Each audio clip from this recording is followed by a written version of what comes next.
Selamat datang kembali di penjelajahan mendalam kita.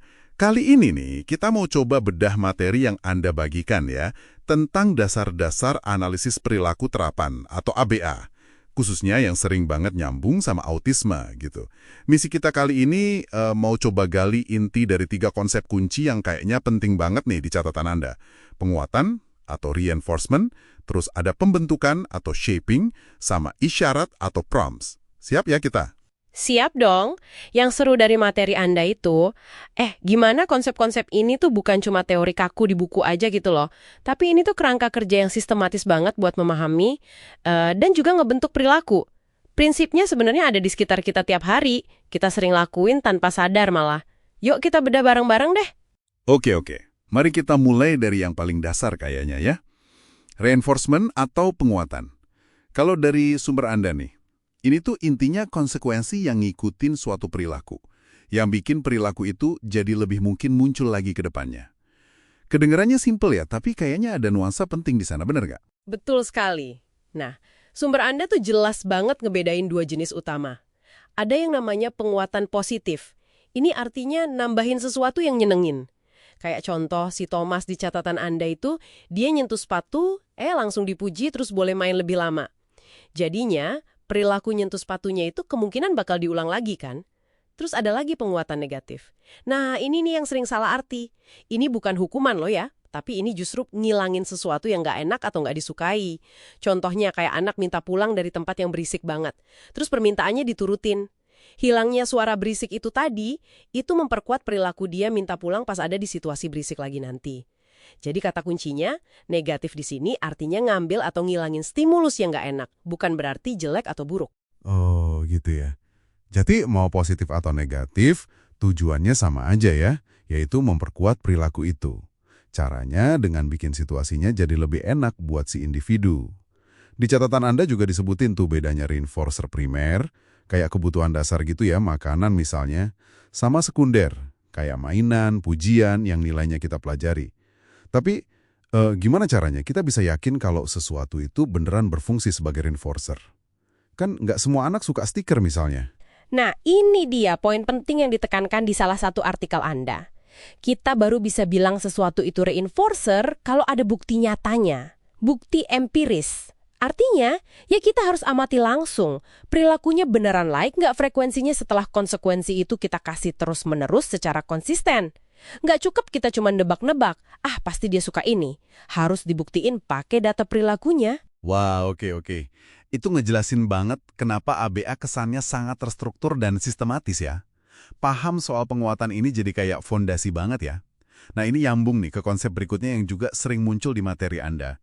Shaping atau pembentukan. Ini berarti bukan sekedar nungguin perilakunya muncul sempurna gitu aja kan? Target akhir yang kita mau. Sumber Anda ngasih contoh bagus tuh soal ngajarin anak ngomong kata bola. Mungkin nih, awalnya instruktur bakal nguatin kalau anak ngeluarin suara buh atau bah aja. Udah dapat pujian tuh. Nanti kalau itu udah bisa, baru deh kriterianya dinaikin dikit. Cuma suara yang lebih mirip bola yang dikasih penguatan. Jadi ini prosesnya bertahap banget kayak kita lagi memahat patung gitulah. Emang butuh observasi yang jeli banget sih buat tahu kapan harus naikin standar, tapi juga jangan kecepetan naikinnya. Ntar anaknya malah jadi frustrasi. Makanya dibilang ini perpaduan antara sains karena ada prinsipnya, tapi juga seni karena butuh kepekaan baca respon anak. Menarik banget turut istilah seni dan sains. Keren.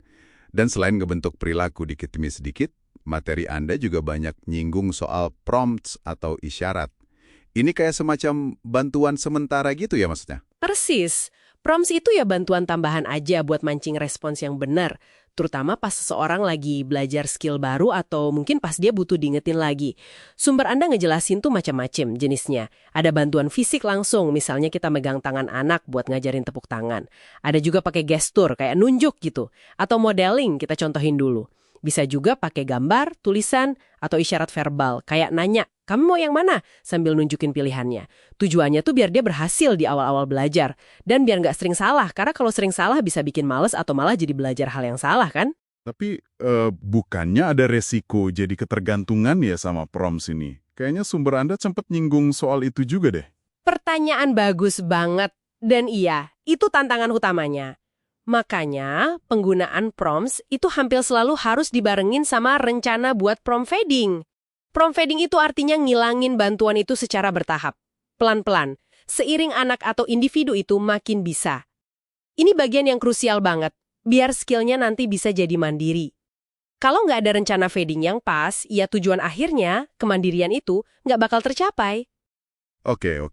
Jadi kalau kita coba rangkum nih ya dari diskusi kita berdasarkan materi Anda, kelihatannya AB itu pakai penguatan buat motivasi, terus pakai pembentukan buat ngebangun perilaku yang rumit secara bertahap, dan pakai isyarat sebagai bantuan sementara yang nantinya perlu dihilangkan pelan-pelan. Semuanya ini bekerja bareng secara terencana gitu ya? Benar.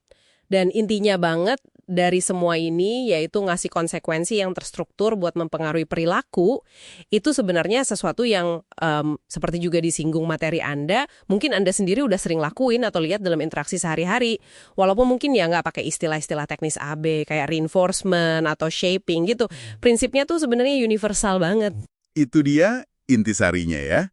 Nah, sebagai penutup nih, ada satu pertanyaan yang muncul dari obrolan kita, khusus buat Anda renungkan lebih lanjut di rumah. Mengingat tadi kita bahas shaping, itu adalah seni sekaligus sains yang butuh kepekaan tinggi sama respons individu, gimana ya caranya kita bisa jadi lebih sadar dan lebih efektif dalam membentuk perilaku-perilaku positif? Nggak cuma dalam konteks terapi formal ABA aja, tapi juga dalam interaksi kita sehari-hari, sama siapapun, entah itu anak-anak atau orang dewasa. Sesuatu untuk kita pikirkan bersama ya. Sampai jumpa di penjelajahan berikutnya.